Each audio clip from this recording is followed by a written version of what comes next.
எல்லோருக்கும் வணக்கம். நாம இன்னைக்கு 12வது தமிழ் செயல் பகுதியில மனித நேயம் இதிலேருந்து நம்ம வினாடையை நம்ம பார்க்கலாம். ஆலந்தூர் மோகனரங்கனின் எந்த கவிதை நூலானது தமிழக அரசின் பரிசை பெற்றது? ஆலந்தூர் மோகனரங்கனின் எந்த கவிதை நூலானது தமிழக அரசின் பரிசை பெற்றது அப்படின்னா, இமயம் எங்கள் காலடியில் என்ற கவிதை நூலானது தமிழக அரசின் பரிசை பெற்றது. அடுத்து, மனித நேயம் என்ற தலைப்பில் ஆலந்தூர் மோகனரங்கன் எழுதிய கவிதை தொகுப்பானது எந்த நூலில் இடம்பெற்றுள்ளது? நல்ல உலகம் நாளை வரும் என்ற நூலில் இடம்பெற்றுள்ளது. மனித நேயம் என்ற தலைப்பில் ஆலந்தூர் மோகரங்கன் எழுதிய கவிதை தொகுப்பானது எந்த நூலில் இடம்பெற்றுள்ளது அப்படின்னா, நல்ல உலகம் நாளை வரும். அடுத்து, மனித நேயம் என்ற தலைப்பில் கவிதை எழுதிய புலவர் யார் அப்படின்னா, ஆலந்தூர் மோகரங்கன். மனித நேயம் என்ற தலைப்பில் கவிதை எழுதிய புலவர் யாருன்னா, ஆலந்தூர் மோகரங்கன். அடுத்து, கன்றுக்குறள் இலக்கண குறிப்பு 6ஆம் வேற்றுமை தொகை. கன்றுக்குறள் இலக்கண குறிப்பு என்ன அப்படின்னா, 6ஆம் வேற்றுமை தொகை. அடுத்து, தலைக்குனிந்து இலக்கண குறிப்பு என்ன அப்படின்னா, 2ஆம் வேற்றுமை தொகை. அடுத்து, நம்ம செயல் பகுதியில் வேலைகள் அல்ல வேள்விகளே என்ற செயல் பகுதியிலேருந்து நம்ம வினாடை பார்க்கலாம். வெறுங்கை என்பது மூடத்தனம், உன் விரல்கள் 10 மூலதனம் என்று இளைஞரை பார்த்து பாடியவர் யார் அப்படின்னா, தாராபாரதி.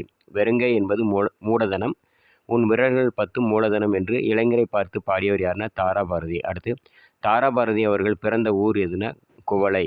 தாராபாரதி அவர்கள் பிறந்த ஊர் குவளை. அடுத்து, தாராபாரதி அவர்கள் வேலைகளில் வேள்வியே என்ற தலைப்பில் எழுதிய கவிதையானது எந்த நூலில் அமைந்துள்ளது அப்படின்னா, இது எங்கள் கிழக்கு என்ற நூல் அமைந்துள்ளது. தாராபாரதி அவர்கள் வேலைகள் அல்ல வேள்வியே என்ற தலைப்பில் எழுதிய கவிதையானது எந்த நூலில் அமைந்துள்ளது? இது எங்கள் கிழக்கு. அடுத்து, நம் உடலின் எந்த பகுதியை தாராபாரதி அவர்கள் தொழிற்சாலை என்று குறிப்பிடுகிறார்? தோல் பகுதியை தொழிற்சாலை என்று குறிப்பிடுகிறார். நம் உடலின் எந்த பகுதியை தாராபாரதி அவர்கள் தொழிற்சாலை என்று குறிப்பிடுகிறார் அப்படின்னா, தோல். அடுத்து, எந்த விரலை விட இமயம் மிகவும் சிறியது என்று கவிஞர் தாராபாரதி அவர்கள் கூறுகிறார்? கட்டை விரல். எந்த விரலை விட இமயம் மிகவும் சிறியது என்று கவிஞர் தாராபாரதி குறிப்பிடுகிறார் அப்படின்னா, கட்டை விரல். அடுத்து, கால்நகம் கீறிய கோடுகள் வழியே எந்த 2 நதிகள் ஓடி வரும் என கவிஞர் கூறுகிறார்? கங்கை, சிந்து. கால்நகம் கீறிய கோடுகள் வழியே எந்த 2 நதிகள் ஓடி வரும் என கவிஞர் கூறுகிறார்? கங்கை மற்றும் சிந்து நதிகள். அடுத்து, வானமானது எந்த விரலின் நகத்தை விட சிறியது என்று தாராபாரதி கூறுகிறார் அப்படின்னா, கட்டை விரல். வானமானது எந்த விரலின் நகத்தை விட சிறியது என்று தாராபாரதி அவர்கள் கூறுகிறார் அப்படின்னா, கட்டை விரல். அடுத்து, கவி ஞாயிறு என்ற சிறப்பு பெயர் கொண்டு அழைக்கப்படுவர் யாருன்னா, தாராபாரதி. கவி ஞாயிறு என்ற சிறப்பு பெயர் கொண்டு அழைக்கப்பட்டவர் யாருன்னா, தாராபாரதி. அடுத்து, விரல்கள் 10 தோள்கள் 2 இலக்கண குறிப்பு முற்றுமைகள். விரல்கள் 10 தோள்கள் 2 இலக்கண குறிப்பு என்ன அப்படின்னா, முற்றுமைகள். அடுத்து, மலர்ச்சோலை இலக்கண குறிப்பு 2ஆம் வேற்றுமை உருவும் பயனும் உடன்தொக்க தொகை. மலர்ச்சோலை இலக்கண குறிப்பு 2ஆம் வேற்றுமை உருவும் பயனும் உடன்தொக்க தொகை. அடுத்து, கங்கையும் சிந்துவும் இலக்கண குறிப்பு எண்ணுமை. கங்கையும் சிந்துவும் இலக்கண குறிப்பு எண்ணுமை. அடுத்து, தெற்கு வடக்காய் இலக்கண குறிப்பு என்னன்னா, முரண்தொடை. தெற்கு வடக்காய் இலக்கண குறிப்பு முரண்தொடை. அடுத்து, தாராபாரதி அவர்கள் ஆசிரியராக பணியாற்றிய காலம் 34 ஆண்டுகள்.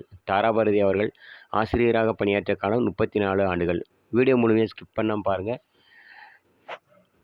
குரூப் 2A எழுத போகிற எல்லாருக்குமே கண்டிப்பாக பயனுள்ளதாக இருக்கும் நம்புகிறேன். டிஎன்பிஎஸ்சி எழுதுகிற எல்லாருக்குமே இது கண்டிப்பாக பயனுள்ளதாக இருக்கும். நம்ம சேனல் பிடிச்சினா மறக்காமல் சப்ஸ்கிரைப் பண்ணுங்கள், நிறைய பேருக்கு ஷேர் பண்ணி விடுங்க. வீடியோ முழுமையாக பார்த்தவங்க லைக் பண்ணுங்கள். புதுசாக வர ஐடிங்க நம்ம வினாவிடை பிடிச்சிருந்து அப்படின்னா மறக்காமல் நீங்களும் சப்ஸ்கிரைப் பண்ணுங்கள், நிறைய பேருக்கு ஷேர் பண்ணி விடுங்க. நம்ம நாளைக்கு அடுத்து தீக்குச்சிகள் அப்படிங்கிற செயல்பகுதியிலேருந்து வினாவிடை பார்க்கலாம். நன்றி.